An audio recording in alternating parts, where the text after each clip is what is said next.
ajuda, não é? Então agora pensa um pouquinho com a gente. Nesse isolamento, você tem se preocupado com a sua postura direitinho ali para usar o celular ou trabalhar com o computador, por exemplo?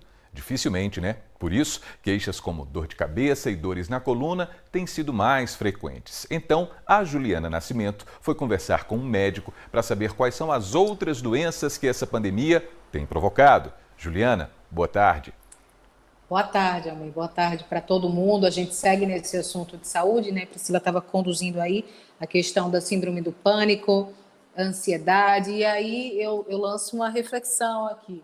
Durante esses meses, março, abril, maio, junho, né? De isolamento, de vida diferente, de nova rotina, você já sentiu alguma coisa que você não sentia antes? Por exemplo, uma palpitação, um estresse exagerado, dores de cabeça, dificuldades para dormir e outros sintomas mais? Se você sentiu, você não está sozinho. Eu senti também, eu tive muitos problemas para dormir, aliado à gravidez, né? E aí foi bem difícil para mim, ainda tem sido, na verdade. Mas aí eu fui conversar com o doutor Tércio Cavalcante, ele é lá de Serra Talhada do Sertão, ele é um neurologista, para saber, né, se eles, nos consultórios, ali na parte de atendimento, estão sentindo esse aumento de pessoas com reclamações de outras doenças, além da Covid-19. E realmente ele me confirmou que sim. Para você ter uma ideia, Almir, segundo a Confederação Nacional de Saúde, a busca das pessoas, né, em relação a outros tratamentos crônicos até, como câncer, no Brasil todo, caiu 50%. Isso tudo devido ao pânico, né, de sair à rua, de ir até uma unidade de saúde. O problema é que, às vezes, isso é necessário. Muitas vezes, quando você vai à unidade de saúde, por exemplo, por uma hipertensão arterial, você evita um AVC, você preserva a sua vida. E foi sobre isso que ele falou. Olha só o que o doutor Tércio nos disse. Tem chegado ao consultório muito mais queixas de dor de cabeça, dor de coluna. As pessoas, elas não estão adaptadas à ergonomia que a casa oferece para o trabalho, para o estudo. Então, muitos home offices improvisados, situações em que a pessoa fica muito tempo deitada, aumentou-se o sedentarismo, muitas pessoas deitadas, olhando para o celular, para a tela da televisão, em posturas viciosas. Isso tem causado muita dor na coluna, dores articulares e dor de cabeça proveniente dessa má postura. Nós estamos vivenciando também a quarta onda do coronavírus, que é a onda responsável pelo adoecimento mental das pessoas durante a pandemia. Essa quarta onda tem sido tão evidente nos consultórios que até em conversas com profissionais, colegas não especialistas, eles têm relatado que têm prescrevido tanto antidepressivo quanto nunca na vida deles. E eu compartilho da mesma experiência. Nós temos tido necessidade de tratar cada vez mais pessoas que têm adoecido em decorrência da quarta onda. Então, pessoas que têm, por exemplo, hipertensão arterial, começaram a apresentar descompensação de pressão arterial, emergências hipertensivas e suas complicações, como infarto agudo do miocárdio e o AVC, que continuam sendo a principal causa de morte no Brasil. E isso é um dado que deve ser chamado a atenção, porque essas doenças cardiovasculares, elas continuam acontecendo. E o que a gente tem observado, principalmente no início do confinamento, é que as emergências têm se esvaziado para esses problemas não coronavírus. E isso tem causado o recrutamento desses pacientes em fase tardia da doença, já em fase sequelar, ou até mesmo pacientes chegando a óbito antes de irem para o hospital.